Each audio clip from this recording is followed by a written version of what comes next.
violence, drugs, the police took our lives on the streets on a daily basis. My older brother was the one that taught me how to be a tough guy. He taught me how to be a young man from our neighborhood. He taught me how to walk, how to talk to girls, how to dress. And my brother was somebody that was involved in that life. When I was about 12, 13 years old, I talked a big game. I talked like a big tough guy, like I was grown. But there came a day where my brother really had to put me to a test. And he got me in the car one day and was like, Mike, there's a guy that I got some beef with, and I'm gonna need you to go mess him up out here on this basketball court. And this is sort of the test of courage that young men are expected to do in the community that we grew up in. Now I'm gonna be honest, I had this hit in my stomach and I was terrified for that entire drive. We pull up to the basketball court and I just panic and I tell him, June, I think I'm sick, my stomach is hurting so much. I think the empanadas we ate were bad, they were no good, I have to throw up right now. He knew I was lying. I knew I was lying. But he was somebody that took care of me the only way that he knew how. So he just slapped me upside the head and he drove me home and we never talked about it again. That was one experience where we recognized that I was not cut out for this kind of life. I was too compassionate. I was too much of a nice guy at the heart of it. And so my brother let me go that day. He let me go live my life and be able to try to pursue my own passions. I wound up going to a science and math high school. I wound up organizing student protests against the deteriorating conditions inside of those schools. I wound up starting an underground newspaper, and I would eventually wind up graduating from the University of Southern California studying rocket science. Me and my brother chose two different paths that day. He would eventually, as a teenager, get convicted and spend the rest of his life in prison. He would wind up addicted to opiates. And I'm really sad to share that this year he took his own life while he was incarcerated in the state penitentiary. It's a story that brings us pain, but I like to thank my brother for the life that I had, for my opportunity to be in front of you today. Because in his own way, he fought for me. And I know that my whole life I tried to fight for him. And we weren't the only ones that were fighting. My entire family had to fight on a regular basis just to get by. We had to fight to keep the lights on. My brothers and sisters would chip in money to buy my mother's insulin, month to month. We had to fight on a daily basis practically from police terrorizing our neighborhoods and our communities. Our community is used to this fight. This is the fight that working class and middle class Americans go through every day, struggling to pay their bills, struggling and dealing with law enforcement, struggling with all the pressures of everyday life in the United States. But we fight back, and when we fight back together, we win. In 2006, I don't know how many of you remember or how many of you participated, but Congress passed a bill that was going to make it a felony to be undocumented, to house an undocumented person, to help an undocumented person. And that attempt at attacking working people in the United States triggered the biggest protest wave in US history. In that day, our community came together to fight. And we won because within days of those protests manifesting, where we showed the country what a day without an immigrant looked like,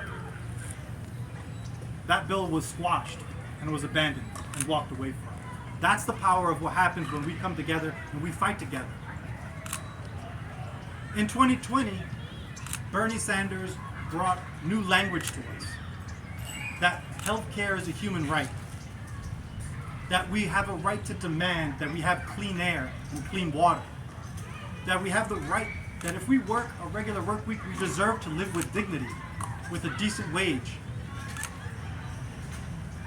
And here in California, many of you were involved in the campaign to get Bernie Sanders elected. And we know that within this district that I am running in, Bernie Sanders won resoundingly. We won here. We won the state of California. So how do we work together to win and continue on the gains that were made yesterday? Today we have a choice. We have a choice about what we choose to fight for. It's not too different from the choice that my brother gave me 20 some odd years ago. Are we going to fight for a future that's built for working families, for mothers and fathers to be able to have a future?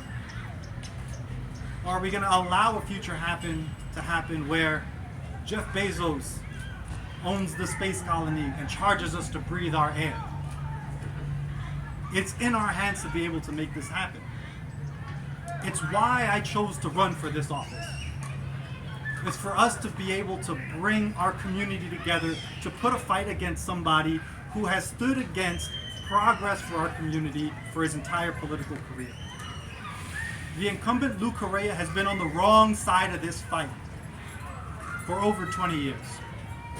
When single-payer health care was going to be presented in California, he was one of the Democrats who opposed it. Recently, there was a bill presented by the Biden administration that would not allow hospitals to hit you with a surprise bill, even though you're insured. A 10, 20, 30,000 bill, just robbing families blind. He was one of the few politicians to write a letter saying we should be very careful with, telling hospitals what they can and can't do. That's because he takes money from big pharma, big oil, and corporate money. That's who he fights for. And this district and the people here deserve somebody that comes from the background where we struggle to be able to make ends meet. Someone who will not turn their backs on them and someone who will not take corporate money. We deserve somebody who's going to fight so that mothers don't have to ration their insulin the way I watched mine. Where healthcare is a right and people with addiction can have access to treatment as opposed to incarceration, the way I witnessed my brother. We deserve somebody that would fight against polluters who poison our water and make our air toxic, so that my newborn son has the earth that he can grow up on. So I challenge each of you within our community, we need to be able to come together, because their side's got the money. Their side's already got the power. And all we have is each other, but what I'm telling you is that is enough. So I have to appeal to you. If you're here, be sure to sign up to volunteer and help the campaign no matter where you live. We have remote opportunities for people to be able to support.